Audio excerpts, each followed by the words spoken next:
That is. You make a drink. Make a drink. Yeah.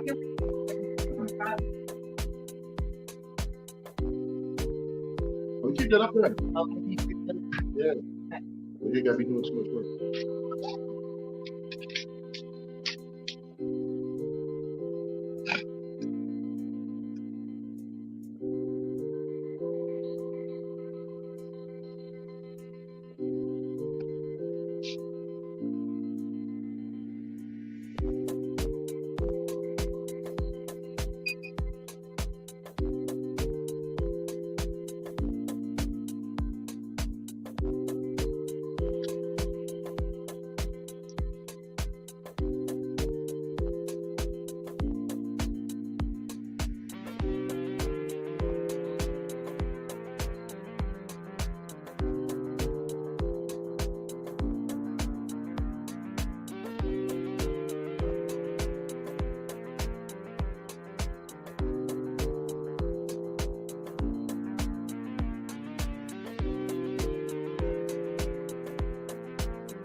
The finished thing up.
Peace, family. How's everybody doing?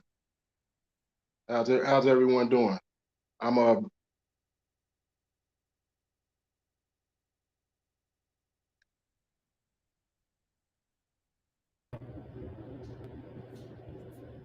What's happening, family? How you doing? I'm good. I'm good. How you, my brother? All right. How you doing? All right, Maintaining. Yes, sir. How you doing? man. Blessed and grateful, man. I can't complain. I Yes, can't sir. complain. Yes, sir. It's a blessing to have you on today, man. Welcome to my tribe and my tribe. Welcome back.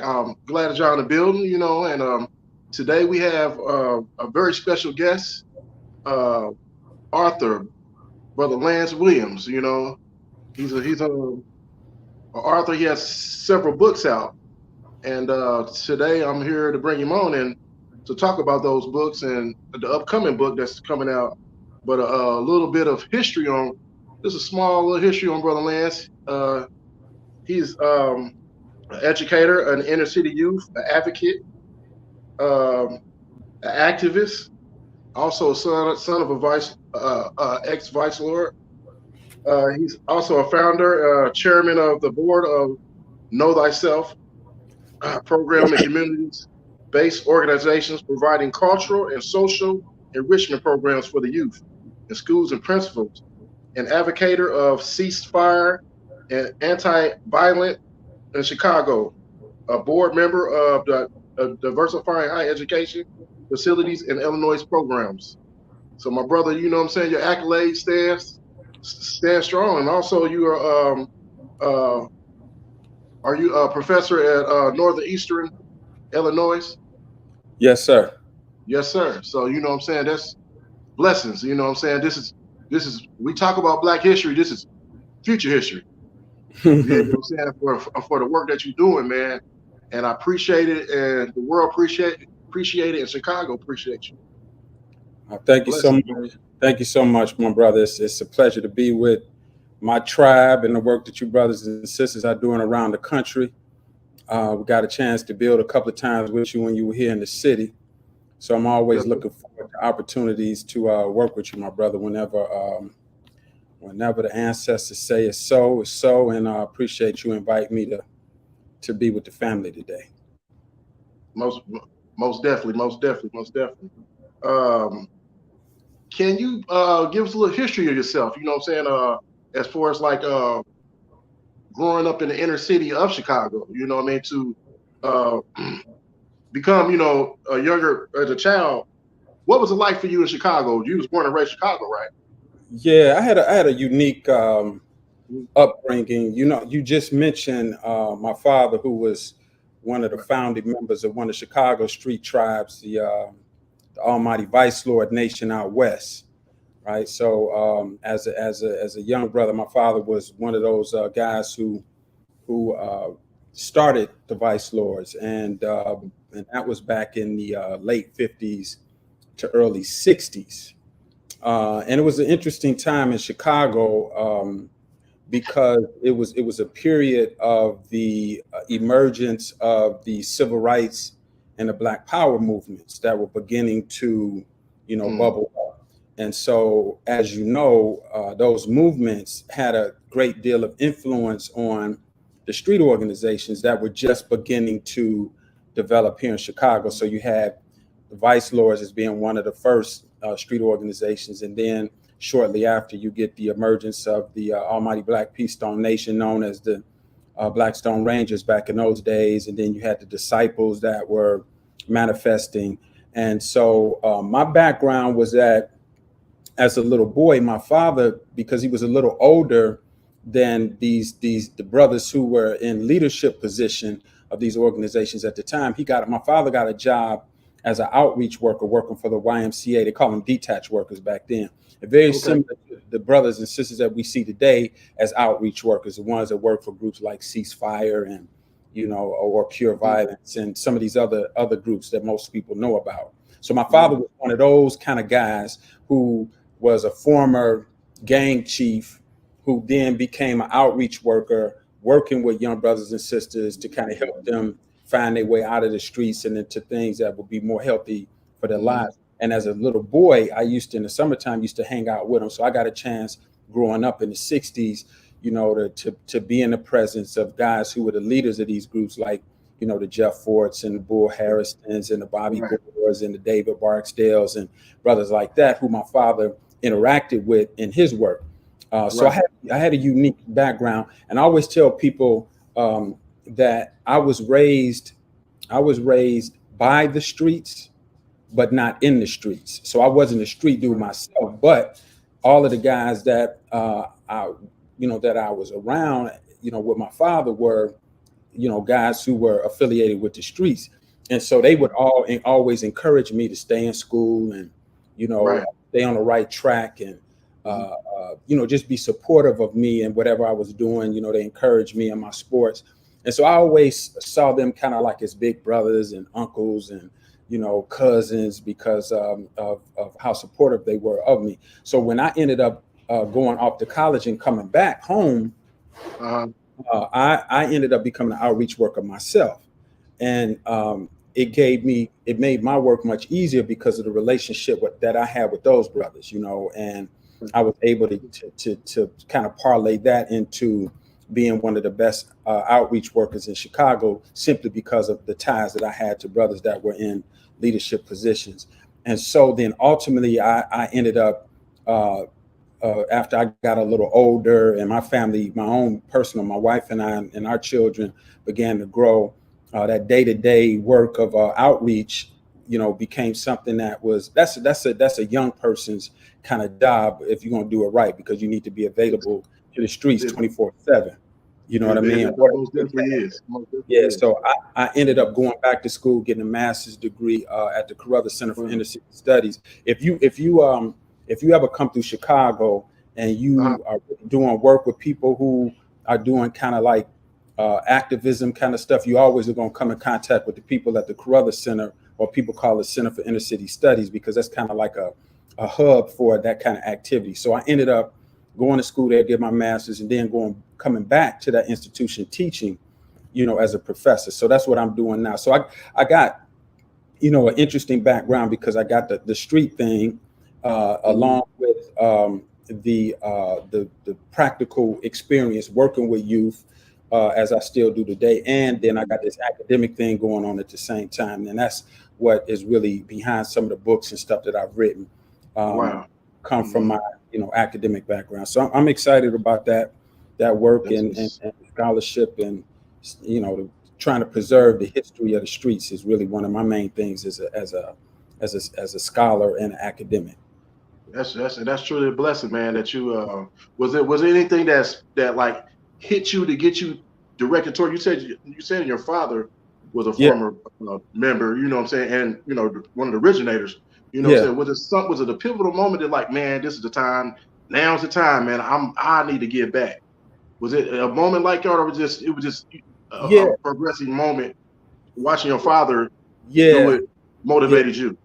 I think I never intended to do it. I never had thought about it. I think what happened was when I came back home and ended up working teaching, high school students, and I just naturally, young people who were in the streets kind of gravitated to me, and I gravitated towards them because of my personal background and the experience that I had with that population. And, you know, in school spaces, young brothers and sisters, students that are kind of, you know, graded by the streets are a problem in those school spaces, right? They're the ones that's doing the fighting and having issues in school in spaces. And I was the kind of person who could deal with that population, right? Because I spoke their language, understood what they were going through, and they recognized that I had a different perspective, and so it was easier for them to come to me. And so I became a valuable asset to schools because they needed someone like me in their space to help them with that population. And so it wasn't like a particular moment that I decided. It was just once I got in that space, though, it kind of all made sense, and it was just a comfortable thing for me to do. And then I saw how important it was, and it gave me an opportunity to do it on a broader scale. Cool. So, question: what made you direct the activists and the helping of the community towards the book? Your book, your first, so your first book was the Almighty Black Keystone. That's your Yeah, no, first. that was the second one. That's the second book. The first Okay. book was called Cultural Perceptions of Violence-Related Behaviors Among Adolescents. That was more of an Right. academic kind of book. Okay. And I had to do that because when you're going through your PhD program and work, you kind of have to produce an academic piece of scholarship. It's not, so that book came out of that work, right? And it was not something that I felt totally comfortable with. It was something that I had to do to fulfill my academic requirements. But the second one was,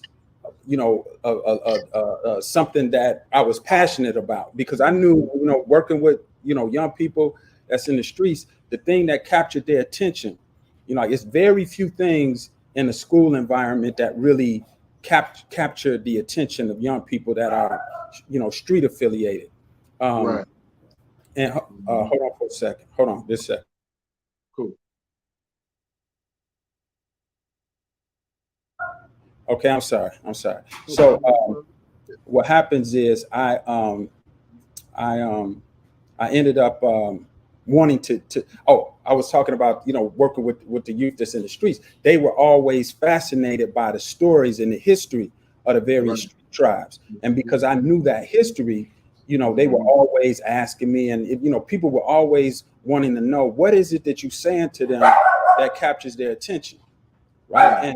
And causes them to I'm sorry about the dog. She won't stop. No problem. Ain't no problem, man. My wife is leaving the house, and how she like when how the kids, when the mama leaving, they get upset and want to go. That's how that is. I know. So now she gone and the dog will come out. But so look, so the thing was, eventually, that ability to tell those stories and capture their attention, I realized was a powerful thing. And I said, man, I need to write something, some books or something, because I can't get to all of them at once. Maybe if I can write it down, we can get this story out, and you know how it is with the work that we do in the community. It's something that we talk about. It's an oral tradition. We got an oral tradition as African people, but specifically in the hood, of telling the stories of the streets, right? But reality is, we also, as African people, we come from a written tradition too, because we are the mothers and fathers of civilization. We were the first ones to create writing, right? And so I felt like we needed these stories. A lot of the stories from the street tribes were being lost because a lot of those brothers and sisters now are getting older and making that transition. And so I just felt that it was incumbent upon me, because I was raised by the streets, to respect those stories and to try to capture as much of it as possible. So that's what the first book was about. My attempt to do it. It was a book. That's the book that you're referring to, titled Almighty Black Peace Stone Nation, which I wrote. I co-authored that with Natalie Moore. With Natalie Moore. I was going to ask you about her and everything. You know what I'm saying? Just what how was that? Coming about, and as far as the information, the rich information in that book. The way how was that? You know what I'm saying? Brushing shoulders. How did you come about coming up with the I know you said your pops was a member of the Vice Lords. But you had to touch shoulders with other people to get more information. On, what I'm saying? How was that to get that? Was that a hard thing to do? Yeah, no, it wasn't at all. What it was actually easy because of the relationships that I had. And see, the thing is that, although my father was a Vice Lord, most of the work that he did as an outreach worker was with the Stones, right? So because back in the day, what they would do is, if you were a former member of one street tribe, they would not connect you with that street tribe. They would assign you to another one, right? Because what they didn't want to do is, they didn't want guys who used to be leaders of their tribe to then hook up with their own tribe. That would white folks probably would say that it has something to do with, it would perpetuate gang activity, but that's not what they were concerned about. They were concerned about taking a guy who was a leader and giving him resources, and then he goes back to his tribe and empowers his tribe on a broader scale. So what they would do is almost similar to the way they did us as when they enslaved our ancestors, where they took us and they mixed us up. They took the Iwe and the Fanti, and instead of keeping the Iwe with the Iwe, or the Yoruba with the Yoruba, or the Igbo with the Igbo, they put everybody together.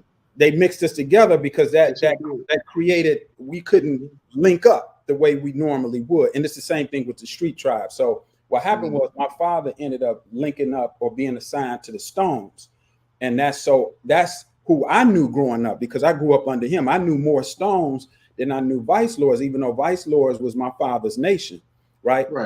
And so when I decided that I wanted to start documenting some of this history, it was natural for me to go to the Stones first, because that's who I knew, right? Those ones that I was, the leadership were the brothers that I was closest with, right? And then plus the neighborhood that I lived in was a Stone neighborhood too.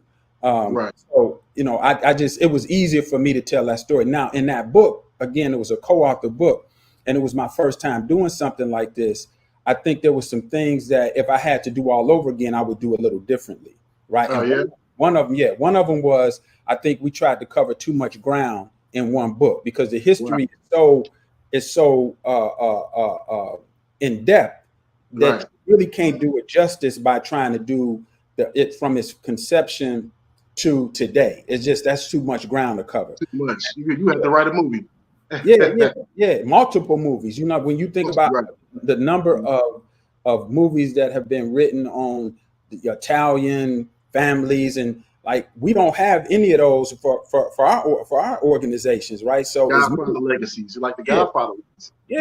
So just as many as they have, we got as many as them. You know what I mean? Nice. And so that first book, I felt like, I mean, it was okay, but I just felt like, I felt rushed too in terms of writing it, because we got the book deal before the book was written, which is normally what happens. But for me, I need to take my time. And so this book that's going to be coming out on the Black disciples, that's titled King David and Boss Daley, is an attempt to kind of correct some of the things that I felt like I was rushed through the first time, and I took my time this time and was able to do a lot more in-depth research. I was very deliberate about every little thing, right? And then instead of trying to tell a whole story, what I did was I spent a lot of time giving the background to the story, and then stopping at the death of King David and Mayor Richard J. Daley. So I don't update it. It doesn't go past the deaths of those two men, right? So so I'm excited about it. I mean, it's, it seemed like it's gonna be a dope book. Also, was that hard to do, to brush shoulders with the opposing, the folk nation, you know what I'm saying? David Barksdale, to get that. It was easier. It was easier.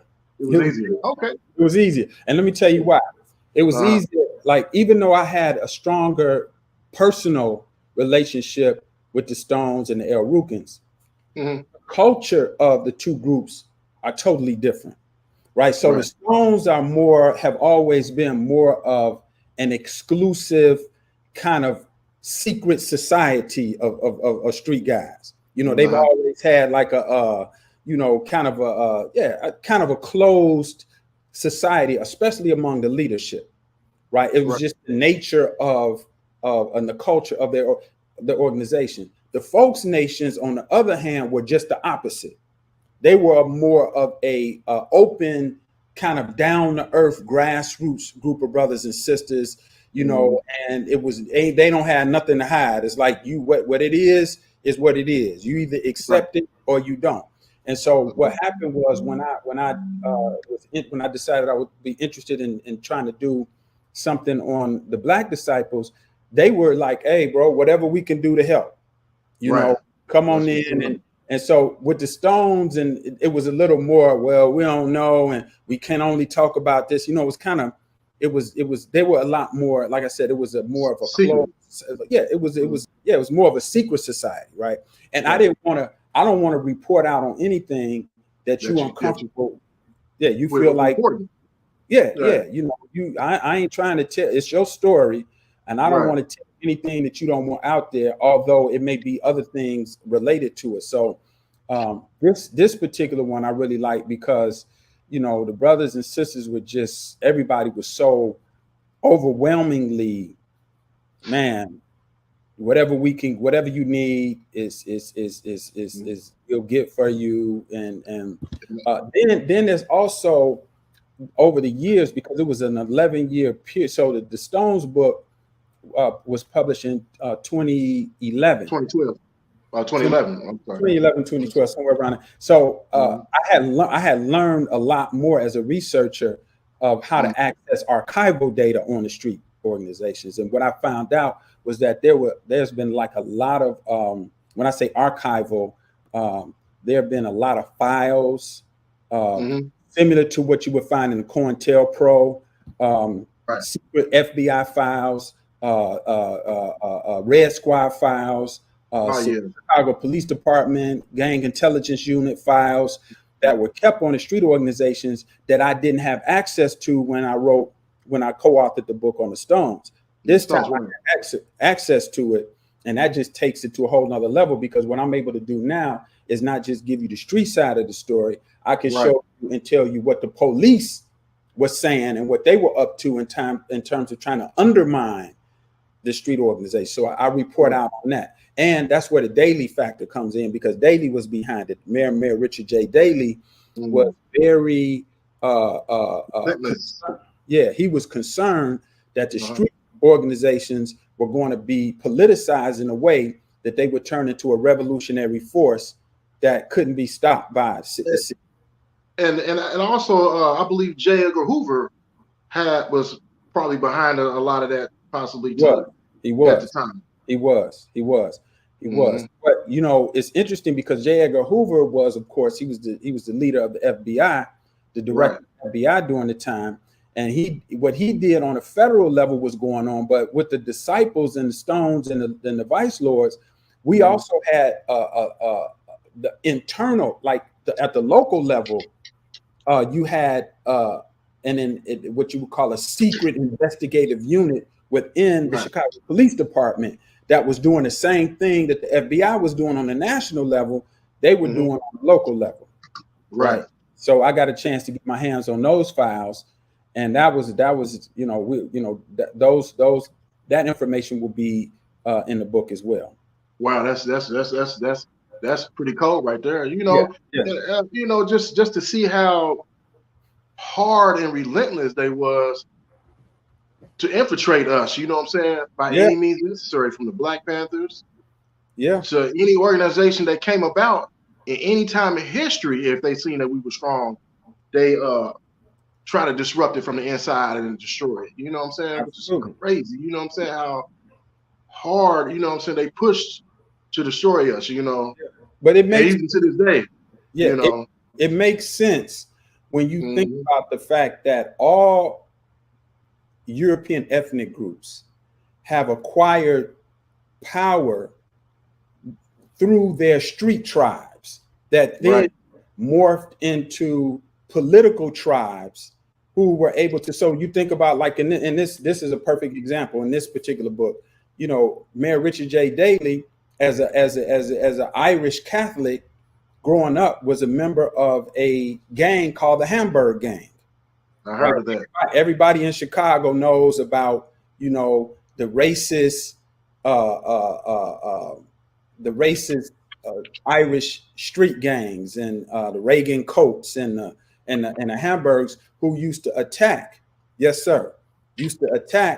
Black people living in Bronzeville. Yes, sir. And their connection, the Irish connection with the Italian outfit mafia. So so their little Irish street gang conspired with the Italian mafia to take over electoral politics in Chicago. And they knew that if black people, the black street tribes ever got in a position, they could do the same thing. So as the mayor, he was always trying to keep tabs on what the black street gangs were doing, making sure that they were always under surveillance, always under attack, and their leaders especially. And so, we talk about that in this book. King David was the target of Mayor Richard J. Daley, and didn't, he knew what his potential was, and he wanted to make sure that he never got to the point where he would become a power to be reckoned with, even though he was. And Daley did everything that he could do to make sure he continued. He stopped it, brother. Yeah. And he was a young brother, man. This nigga, you know what I'm saying? Brother, man, as what, 27? He passed when he was 27. 27. So he was 27 years old, man. Doing things that most men ain't having even done in their 50s and 60s. You know what I'm saying? So yeah, he was. As far as there was a was it 1968 where Martin Luther King went to Chicago, and the Chicago police wouldn't protect him, and they had asked for a guy named I forget the brother's name, but they had asked for for protection. One of the pastors, Leon Finney. Yeah, Leon Finney. Mm-hmm. Yeah, they asked for protection for him. He got together, David and organization, the family, and they protected Martin Luther King. So they don't talk about that. You know what I'm saying? How the police force wouldn't even protect the King. You know what I'm saying? We're protecting, but David, and community did. That wasn't the first time. In '68, he had the relationship between David and Dr. King and Dr. King and the disciples goes back to 1966, when they were not just protecting them, but they were the first organization to support Dr. King's Chicago Freedom Movement. There were no other organizations when Dr. King came to Chicago. None of the churches, none of the civic organizations lined up behind him. It was the street organizations led by Brother David Barksdale that were the first to stand up and support what he was doing. Wow. And the sad part about it, I don't want to get too much into the book because I want people to check it out. Right. So I'm not going to say this, but it's a very interesting thing that happened that I write about in the book that happens with Brother David and the disciples after Dr. King or Richard J. Daley chases Dr. King out of Chicago. He literally chased him out of Chicago. And say that for the book, brother. Say that for the book. Yeah. Say that for the book, man. But I also have a video clip that I want people to check out, man. Here, so bear with me. And I think we was talking earlier. You was talking about the whole thing, how he did the free lunch program basically before the Black Panthers came along, right? And that was in Chicago. Right, 61st and Halsted. And did Uncle David? I remember also started that Uncle David. You said he protected, or they was chosen when the Black Panthers of Chicago needed, protection. They were chosen. Not with the Black Panther. Martin Luther King came here in 1968 when they did not want to protect him. The police he came to Urban Progress Center. So called this guy Leon Finney. Anybody might have heard of Leon Finney? He's called a Woodlawn organization. Mm-hmm. So Woodlawn Finney, he was a pastor, Leon Finney. So he's told as David, he knew David, and a lot of his associates for them to protect Martin Luther King because the police, nobody wanted to protect him. And we was in Marquette Park March, and they were throwing all kinds of things, balls, and trying to hurt Martin Luther King. So Leon Finney said, David said, sure. He said, all we need is 6 cars. So Leon Finney got them cars. So David and some of the associates, they went up to Marquette Park, and we marched in Marquette Park. We stood out there, and everybody was out there protecting Martin Luther King. It was matter of fact, we just multiplied, So that's what happened there. He was a protector, not only for his family, but friends and anybody asked him, to do the right thing, you know. So that's one of his chosen jobs. You know. And Yes, sir. You know, so you know that was David Barksdale's sister. Yes. Yeah. So you know that was her speaking on that moment that you know we just talked about, you know, and how you know they try to dehumanize the brother. You know what I'm saying? And all the organizations, you know, at the time it was a thing that the FBI agent Larry J. Edgar Hoover let's destroy the Black Messiah. I don't ever want to see another. If the Messiah was to come, we're going to destroy him before he ever come to existence, to ever create anything. And that's what I believe was throughout the United States of America. You know, let's kill the Black Messiah, J. Edgar Hoover. You know what I'm saying? So you know, it's you know, so and come to understand, I don't know if it's true. Or not. I want to ask you, do you know anything about was David was the first was the Disciples were the first organization that created the free lunches before the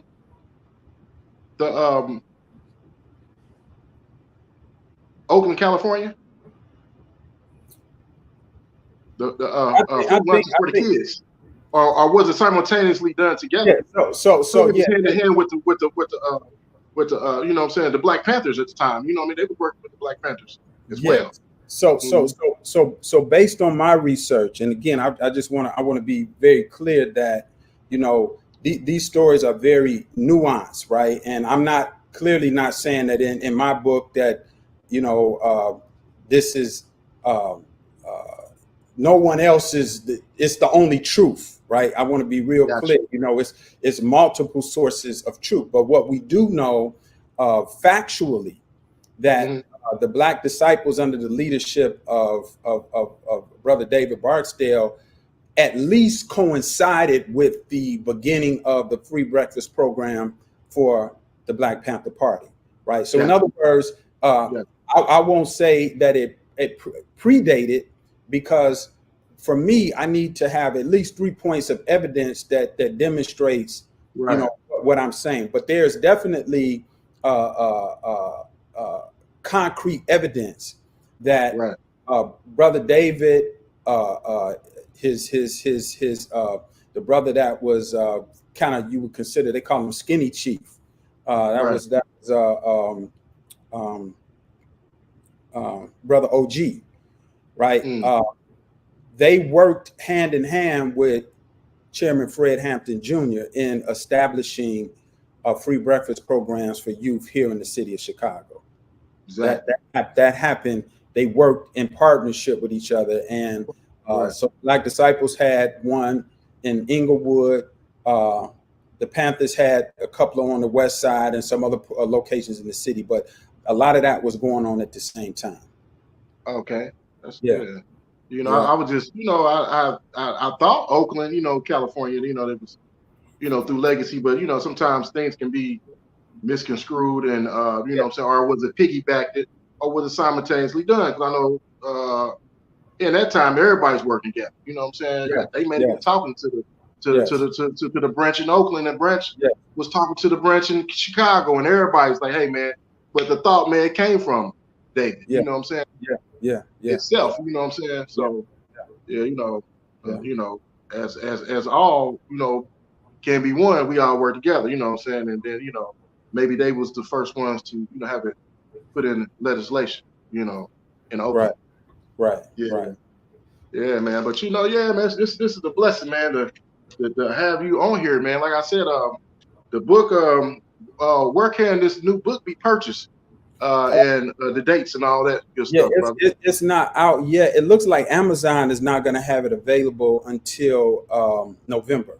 It's not going to be available on Amazon through November. The publisher may have it at an earlier date, but most people are probably going to either purchase it. You know, most people buying books now through Amazon, and Amazon already has posted the book, but saying that it won't be available to November. And see, the thing is that one of the, you know, things have been severely slowed with the supply chain issues that we have in the United States of America. So it's like in the book publishing industry, a lot of the materials that they use to publish books comes from outside of the country in terms of the paper and, the ink and all of that kind of stuff. So the book probably would be out sooner than November if they didn't have to deal with the supply chain issues. But it looks like Amazon is saying November. The publisher is saying a little earlier. I just want to make sure that once the book hits, our people have access to it. That's fine.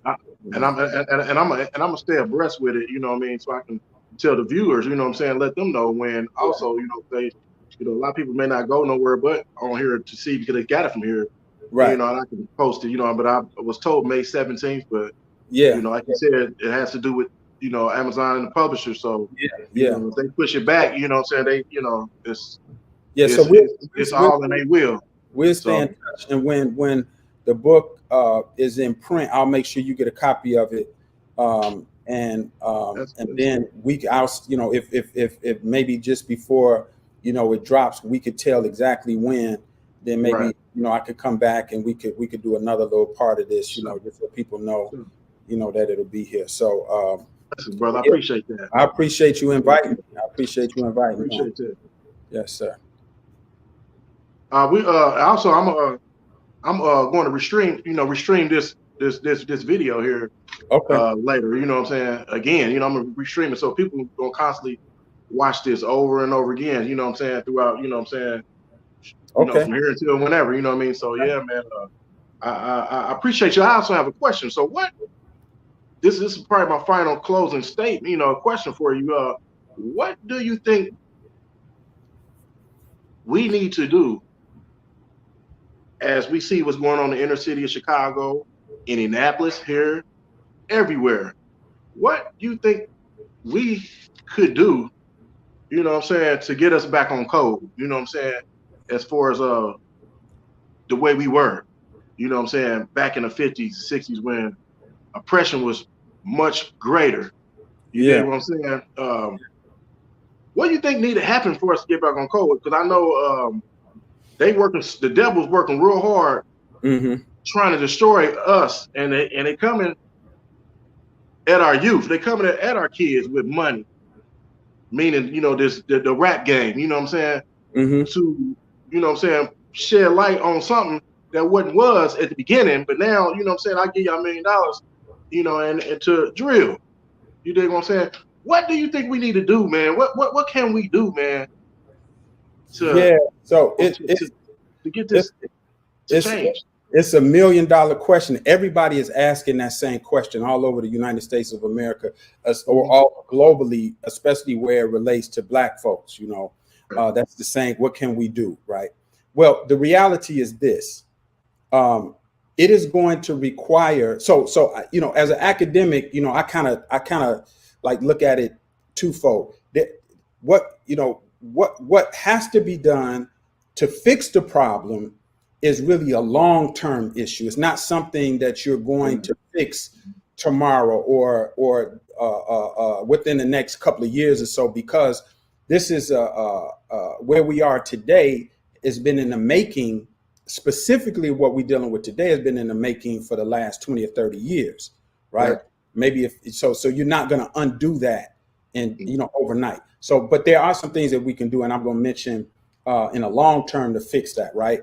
Then the question is, so what do we need to do to stop? It's almost like in the short term, it's almost like a case of having an emergency critical care situation, right? Where, for instance, someone is gets shot, right? And the first thing that you got to do, is the person ain't gonna heal right away, but the first thing you got to do is you got to stop the bleeding, right? That's the immediate emergency care. So in order to fix this problem that we got going on right now, we need an emergency situation, right? Where that, there are resources and we need a kind of a paramedic approach to this, right? Where it's certain people in the Black community, brothers and sisters like yourself and myself, who are directly connected. We're kind of like paramedics, right? Where we can go in quickly and we can put a bandage on the problem. It ain't gonna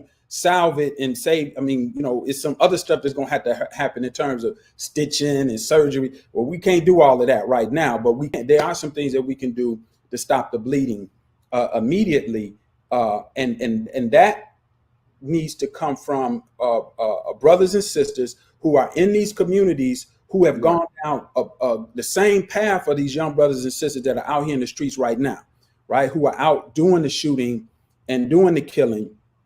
Many brothers and sisters have come through that, right? And come out on the other side that are living in the communities right now. They would be like the paramedics. They're the ones that you got to put some resources in their hands right now. Right. They could go to the block because they speak the language, they understand the culture, they got the credibility, right, to go in and immediately stop the bleeding with resources, right? When I say resources, I'm talking about dollars. Like if I'm going into a neighborhood, little brothers, they shooting whatnot, I need some resources to take with me to say, hey, hold up, shawty, look, I tell you what, I got y'all. I'm coming over here with a van. I'm scooping y'all up. I'm going to take y'all off the block. I'm going to take y'all and I'm going to hold y'all down for a period of time until things cool off, right? Until we can mediate this thing between you and your ops, right?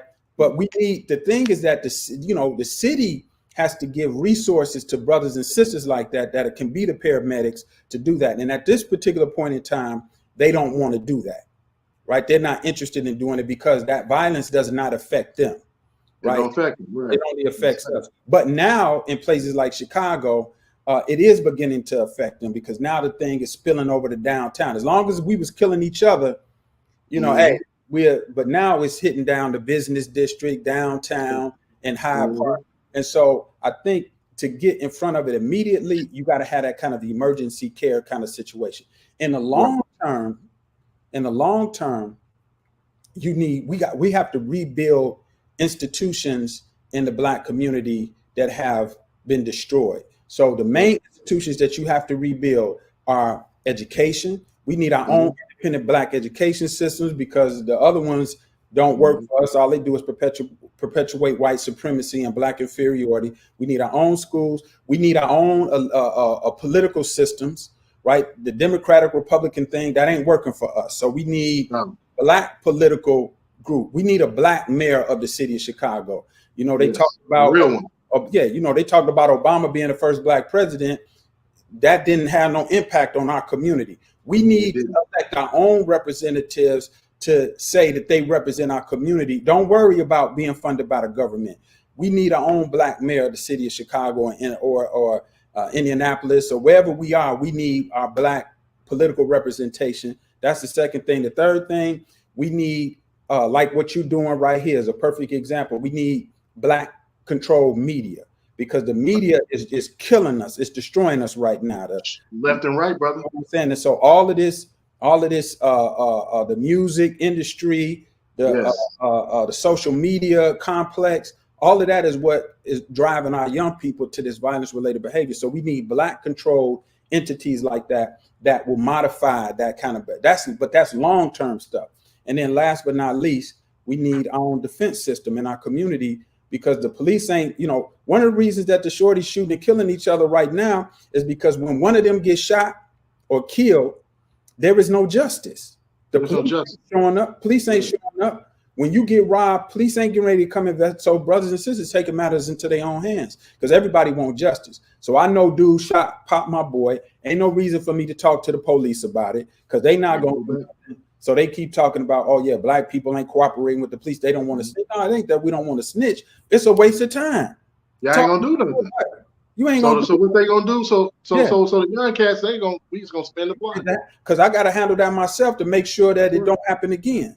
Right. And so we need our own internal law enforcement to defend ourselves, so but again, that's long-term stuff. But last but not least, that supersedes everything is that we need a movement. Just like what the difference between the 60s and now is that that movement, that Black Power movement, that came from us. We control that, right? The reason that the Black Lives Matter and the social justice movement of today is not as impactful as the one in the 60s is because it's not being controlled by Black folks. It's being controlled by people outside of our community. So we need a movement. Once the disciples became Black disciples because of the movement, the Black Power movement. They got influenced by it, and they added Black to their name, right? That's right. So we need another movement like that so that the youth will become Black again, right? Now, the movement is divine. The movement comes from divine intervention. See, that's the beauty of this thing. Like, so people say, what do we need to do? A lot of times, it ain't nothing you can do until the ancestors say, okay, now it's time. It's time. Now, they could say it's time tonight. Right. They could say it's time tonight. Right. If they say it's time tonight, it's time. And it's getting ready to happen. Right. So in terms when people say, well, what can we do? What can I say this to you as my brother, and this this the tribe and it's the family. That's right. But I might not say this in the broader media if they got me interviewing me on CNN or something like that. This is my tribe. This family. This home. Right. You home here. So So I would say, because I ain't gonna get on there and say divine, because I ain't no pastor of the church. That's for them to talk about. But I do believe that. I do believe my faith tells me that our ancestors at a certain point in time will intervene, and they will say it's time. And once they say it's time, it's going to be. And it's almost time. You dig what I'm saying? Yeah. All you gotta do is watch the way the world's running and what's going on in the Middle East. Yeah. What's going on everywhere. It's time. It's time. It's time for the tribe. That's why we started this. We started as she's my wife. She as a rant. But I always, I'm saying, I'm, believe in the tribes, you know what I'm saying, and us, you know what I'm saying. I'll start my tribe. Yeah. But it's time, bro. You know what I'm saying? It's time for those who sleep, they're gonna stay asleep. Yeah. And I believe in that. But those who it's time for awakening. Yes. It's happening now. You know what I'm saying? Yes, sir. You know what I'm saying? It's happening now. Many gonna fall to the wayside because they ain't woke and they ain't gonna wake up. Yeah. You know what I'm saying? But those who gonna be woke and those who are woke, it's gonna be a movement, man, because it ain't that much time. We see what's going on in the Middle East. It's not gonna stop. Yeah. We see what's going on in America. It's not gonna stop. So it's time for us. It's time for us, whatever organization you're a part of. Yeah. It's time to mend together. Yeah. And look, these people recognize that too. They don't say it, they don't speak it, but these people recognize that it could be any moment that we are activated, that this divine intervention occurs. And it will happen overnight, just like it happened in the 50s and the 60s, literally overnight, things change for us. And that's what they're concerned about, because if in a city like Chicago, where you have about 14,000 police, of those 14,000 police right now, only about a third of them are available for active duty for whatever reason. A lot of them, they upset about, their relationship with the mayor. They're upset with their with the COVID situation, upset with social justice movement, criticizing them. So they're not really in full effect, right? But even if they were in full effect at 14,000 strong, is no comparison to, according to their records, it's about 130,000 active street organization members in Chicago. Don't compare. Who are highly weaponized. In other words, they got weapons that are more advanced than the little Glocks that the police got, right? That's so if something sparks and kicks off for real, in Chicago at least, it would be nothing that they could do to stop these forces. It wouldn't be. And I believe too, they know, all the corruption they have done throughout history. I believe we're at a point in history where they know their time is almost up. It's like you said, this can crack any moment as far as the awakening. You know what I'm saying? They know that. That's why COVID. That's why all these different things, we look up every day, something new popping up. You know what I'm saying? What the whoop-de-wop, shall I say? You know what I'm saying? Yeah. They know, that's why they pushing it. And it's getting to a point now where it's not even about so much. It's about us, but they doing a number on the globe, bro. That's how sick it is. You know what I'm saying? They Yeah. So you know, we have to protect us. You know what I'm saying? If don't nobody protect us, we got to protect us and have our own best interests in us. You know what I'm saying? No matter what creed, what you know what I'm saying, whatever, how you know, what, we got to throw that out the window now. You know what I'm saying? 'Cause we ain't got that much time. Yes, sir. But yeah, brother, you know what I'm saying? I'm my Indian. I'm glad you on here. You know what I'm saying? And okay, I have somebody. I got a question for you. So knowing everything about you now, who you are as a man, Lance Williams. You know, so now, what advice would you have gave your younger self if you was young? You know, what I mean, if you was to go back and tell yourself something. Wow, that's it. That's a deep question. Um, I think um, I think I would have, as a younger person, I think I would have taken my instead of trying, like when I was younger, my main goal was to make money. I thought, making Yeah, money and having a lot of money yeah. was going to make me successful, right? Mm-hmm.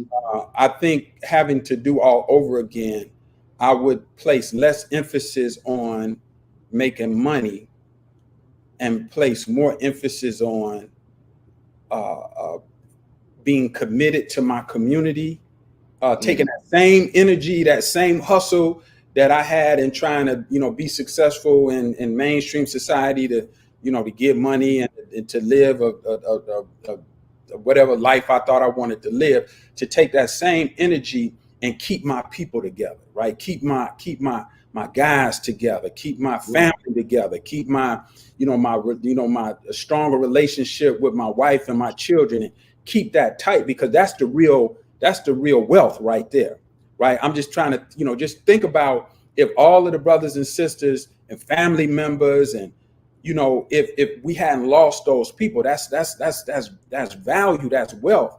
Like what you can Mm-hmm. do with your people that are organized, they healthy, they ready to make a move, right? If I would have spent my youth and my more youthful energy, although I spent a lot of, I did a lot of things to help brothers and sisters in my younger years, who are in the streets. That's fine. Right. But that if you took that same energy and just worked on your family and say, okay, look, this is what we're gonna do. All of the homies and stuff, we're gonna put our money together and we're gonna buy the block. Right? Mm-hmm. We're gonna buy Right. up the block. We're gonna Right. whatever we're gonna buy these. And so now we ain't gotta worry about that. We got a foundation. And then we're gonna Right. defend this block. Right? This is going to Mm-hmm. be, and we're going to make sure that this block gets it's what comes to. We're going to decide who get what, when, where, why, and how in this Right. block, and then the next block, and then the next block. Right now, we're Mm-hmm. building a political base. If I were younger, I would spend more time organizing my family and my close friends to exercise self-determination in our neighborhood. Right. Right. So our neighborhood, the neighborhood we grew up in now, it's gone. It's devastated, right? Yes. It's gone, right? We a lot of in my era, I came up in the, I'm coming into my own in the mid to late 80s. That's when the crack hit, right? Right. So a For lot of sure. my contemporaries, they either got messed up using it or messed up serving it. Yeah. Lost a lot of people through that. A lot of lives were lost in that. If all of them people were still together and didn't get messed up by that, bro, we would have took over the whole place with the Took over. consequences we have now. Yeah. Over. And that's what it was. You know what I'm saying? And they knew it. You know what I'm Yeah. saying? Yeah. They knew, you know what I'm saying, that would put a halt. You got to think about what was going on in the 80s and late 70s and 80s. There Yeah. was a big boom as far as awakening. There was awakening then, you know what I'm saying, which came to a fruition in the 90s when we was dealing with the black colleges.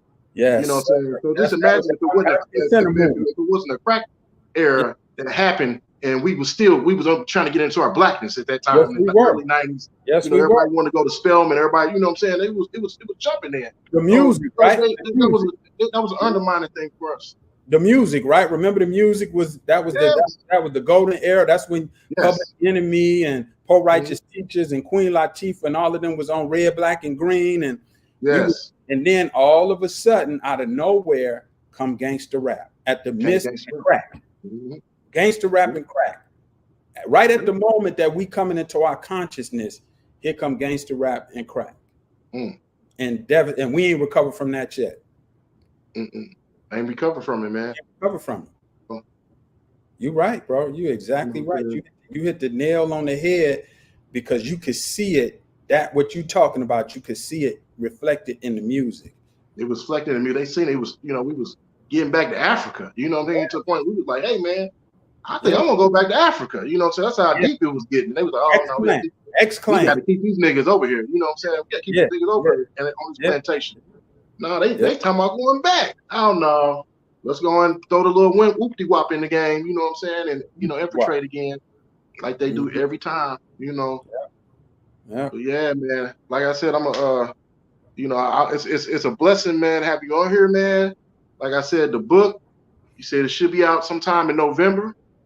Well, at the latest in November, hopefully before then, but the latest November, yeah. November, yes, sir. So, like I said, man, it was a blessing to have you on this on our show. My tribe, man. I love your work, man. You know what I'm saying? It goes without saying the efforts and your work that you're doing in Chicago, man.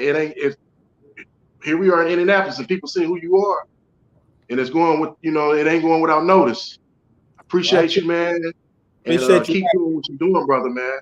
Appreciate you having me, and I look forward to our next time we get a chance to build together, either down in the Naptown or up here in the Chi. I know you come through a lot, so you know, I just talked to Ike today, as a matter of fact. So, as a matter of fact, Ike called me while I was on the line, been on the line with you.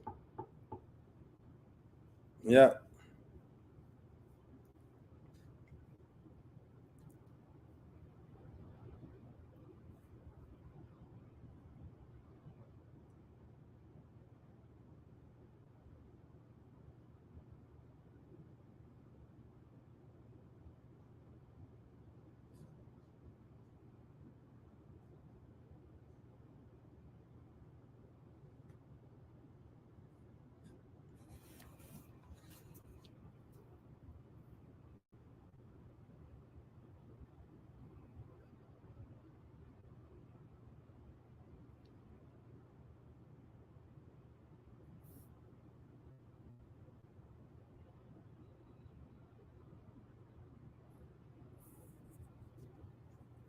Sorry about that, man. That's okay. I press the buttons, man. Press the wrong buttons and things. But yeah, man, like you were saying, man, I'm down to Chicago a lot, man. And you were saying to get with who? No, I'm saying to you that I know you come through a lot. The last time me and you were together was at Ike's, and I was just saying that I talked to Ike earlier today, and he, as a matter of fact, he just called me while me and you were on the line. Okay. Yeah, Ike Taylor. Oh, yeah. Ike Taylor. Okay. Yeah. All right, man. Yeah. Yeah, like I said, I'm gonna head down there probably here in a little bit, man. Sometime next month, hopefully. And like I said, we're gonna chop it up, brother. We're gonna most definitely chop it up. Yes, sir. Yes, sir. Yes, sir. All right. Yeah. All right. Like I was saying, I'm gonna go ahead and end this this show and everything, man. It was a blessing, man. And like I said, like I always tell my tribe, you know what I'm saying? You always want to do unto others as you want done unto you. Until the end, I'll check y'all out. Peace out. Yes, sir. Peace. All right now. Yes, sir.